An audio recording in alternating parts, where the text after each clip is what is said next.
क्या आपने कभी सोचा है कि अगर किसी के पास गन मिल जाए बिना लाइसेंस के तो क्या होता है? या अगर आपके पास लाइसेंस है लेकिन फिर भी पुलिस आपके अगेंस्ट केस दाखिल कर दे? दोस्तों, आज का वीडियो एकदम स्पेशल होने वाला है।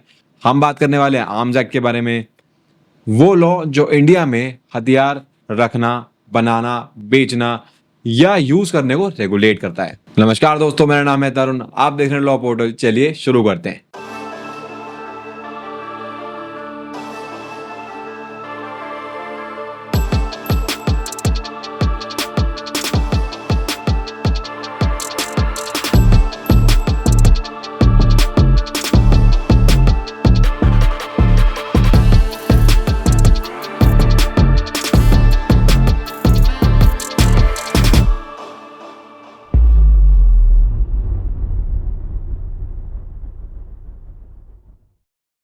तो सबसे पहले समझते हैं कि आर्म्स एक्ट एक्चुअली में है क्या। तो देखिए, आर्म्स एक्ट एक सेंट्रल लॉ है जो इलीगल वेपन्स के खिलाफ बना था ताकि लॉ एंड ऑर्डर बरकरार रहे।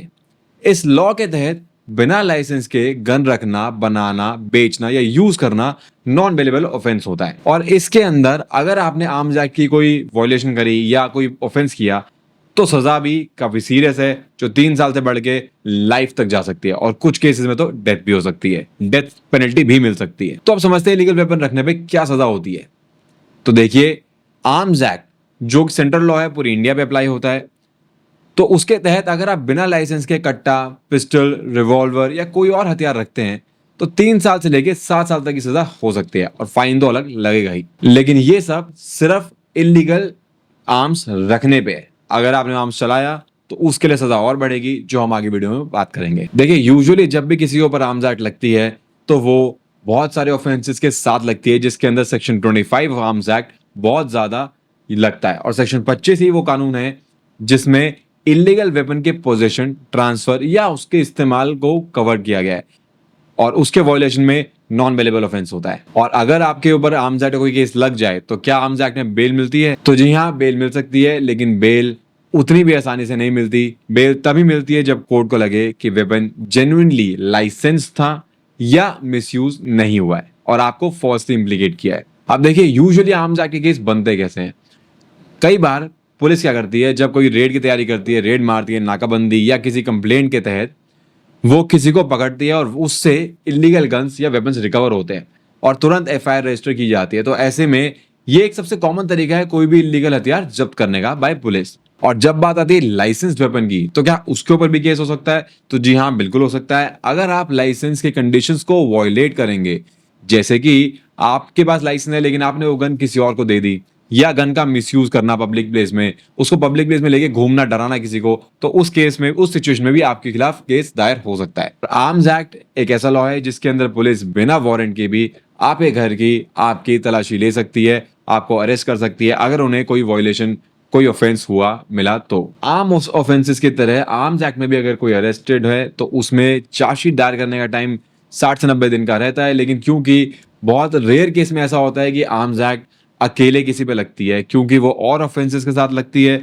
तो चार्जशीट दायर करने का टाइम उसी हिसाब से डिपेंड करता है ऑफेंसेस के ऊपर। तो अब जब हमने इतनी बात करी कि गन के साथ आपको लाइसेंस होना जरूरी है, तो अभी भी समझ लेते हैं कि गन लाइसेंस मिलते कैसे हैं। तो देखिए, हर किसी को लाइसेंस नहीं मिल सकता।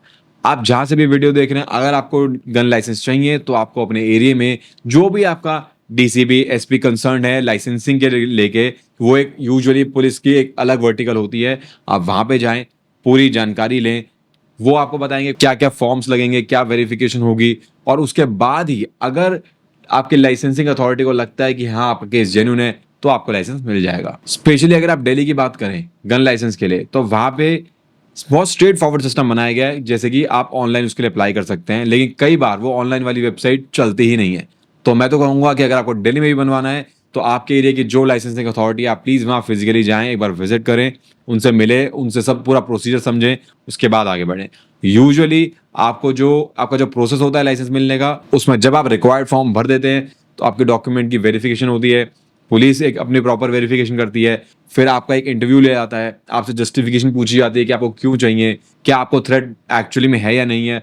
उसके बाद ही लाइसेंसिंग अथॉरिटी डिसाइड करती है कि आपको लाइसेंस देना चाहिए या नहीं देना चाहिए। और देखिए, गन लाइसेंस के लिए जो एक बहुत इंपॉर्टेंट रिक्वायरमेंट होती है वो होता है आपको लाइसेंसिंग अथॉरिटी को ये जस्टिफाई करना कि आपको लाइसेंस की क्यों ज़रूरत है, आपकी लाइफ को ऐसा थ्रेट क्या है।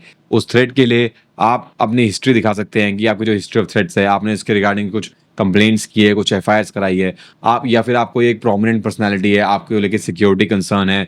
तो ये सब मेजर चीज़ें होती हैं जो मेजर रोल प्ले करती हैं जब लाइसेंसिंग अथॉरिटी डिसाइड कर रही होती है कि आपका लाइसेंस देना भी चाहिए या नहीं देना चाहिए। और देखिए, अगर सब कुछ स्मूथली जाता है तो यूजुअली गन लाइसेंस बनने में 2 से 3 महीने लगते हैं, बट हमें पता है ये सरकारी काम है तो इसमें वेरिफिकेशन डिले की वजह से टाइम और ज़्यादा भी लग सकता है। और ध्यान रहे कि अगर आपके पास एक गन लाइसेंस है लेकिन वो एक्सपायर होने वाला है, क्योंकि यूजुअली गन लाइसेंस एक स्पेसिफिक टाइम पीरियड के लिए मिलते हैं, तो आप उसके एक्सपायरी से पहले उसको रिन्यू करा लें, क्योंकि एक बार अगर वो लाइसेंस एक्सपायर हो गया तो फिर उसको दोबारा से री इशू कराना अपने आप में एक महाभारत है। तो लाइसेंसिंग के बाद आप मोटी मोटी एक बात समझें कि अगर आपके पास कोई गन, कोई वेपन, कोई एम्यूनेशन कुछ भी है वो विदाउट लाइसेंस है तो वो इलीगल है, उसकी पोजेशन और यूज इलीगल ही मानी जाएगी, और अगर वो इलीगल है तो उसके तहत आपके ऊपर मुकदमा बनेगा ही बनेगा। और भगवान ना करे कल अगर आपकी उस इलीगल पोजेशन से, या मान लीजिए आपके घर में आपके दादा परदादा की कोई कोई गन रखी है बट लाइसेंस नहीं है, तो वो भी इलीगल पोजेशन में ही आएगा अनलेस एंड अनटिल आप उसके लिए लाइसेंस बनवा लें।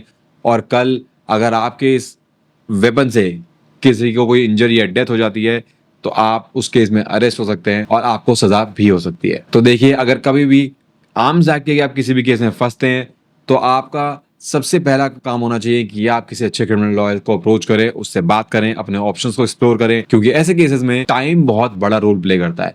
अगर टाइम हाथ से निकल गया तो उसके बाद आप किसी से भी अप्रोच करेंगे तब तक आपके ऑप्शंस आधे से ज्यादा खत्म हो चुके होंगे। बहुत बारी सवाल मेरे से मेरे क्लाइंट्स पूछते हैं कि सर जी, नॉर्मल ऑफेंस में तो पुलिस यूजुअली एविडेंस इकट्ठा करने की कोशिश करती है, फील्ड से एविडेंस लेती है, किसी से बात करती है, स्टेटमेंट रिकॉर्ड करती है, बट आर्म्स एक्ट में एविडेंस कैसे होता है? तो देखिए, आर्म्स एक्ट में सबसे पहले तो पुलिस या इन्वेस्टिगेटिंग अथॉरिटी आपके वेपन सीज करती है, और वेपन सीज करने के बाद बैलिस्टिक टेस्ट कराया जाता है।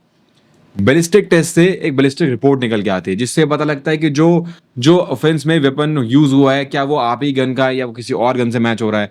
उसके साथ साथ पुलिस वाले उसमें विटनेस टेस्टिमनी भी ले सकते हैं, और हाँ, आपके कॉल डिटेल रिकॉर्ड्स भी निकाल सकते हैं अगर बहुत कोई हीनियस क्राइम हुआ है तो। और अगर हम बात करें कि क्या आर्म्स एक्ट में एफआईआर क्वॉश हो सकती है, तो आंसर तो है थ्योरी में कि हाँ क्वॉश हो सकती है, लेकिन प्रैक्टिकली ये बहुत अपहिल टास्क हो जाता है, क्योंकि आर्म्स एक्ट एक बहुत क्रूशियल एक्ट है। इसका एक बहुत नोबल पर्पस के लिए बनाई है, और ऐसे केसेस में अगर कोई उल्लंघन करता है तो बहुत इजीली हाई कोर्ट से क्वॉश नहीं करती है।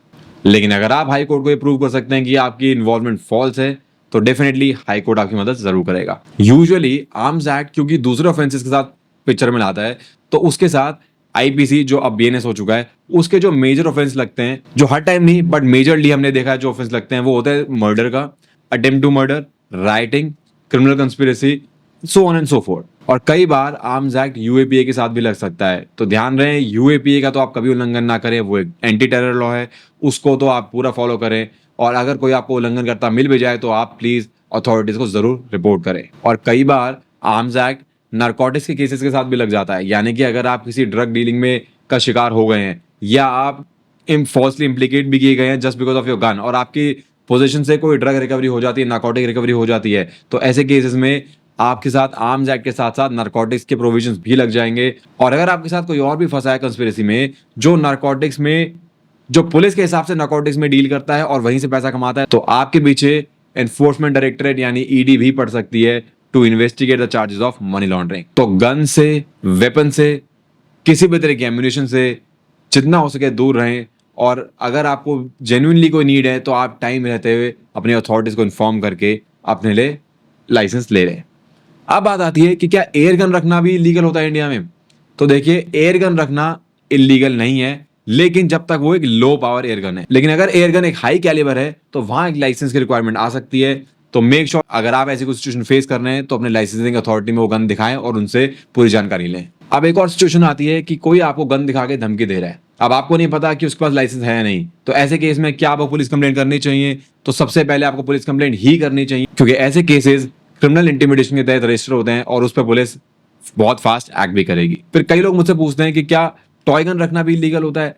तो देखिए प्लास्टिक टॉय गन्स जो हैं वो इलीगल नहीं है, लेकिन रियल गन जैसे दिखने वाले अगर कोई टॉय गन्स हैं तो वंस अगेन मेक श्योर कि आप अपनी लाइसेंसिंग अथॉरिटी को एक बार दिखाएं, उनसे इस बारे में डिस्कशन करें, क्योंकि ये ना हो कि कल को वो एक आर्म्स एक्ट का वॉयलेशन बन जाए जो आज ना चाहते हुए भी आपके ऊपर एक मुकदमा लगवा बैठे। तो दोस्तों आर्म्स एक्ट सिर्फ एक लॉ नहीं, एक वार्निंग है कि हथियार गलत हाथों में ना जाए।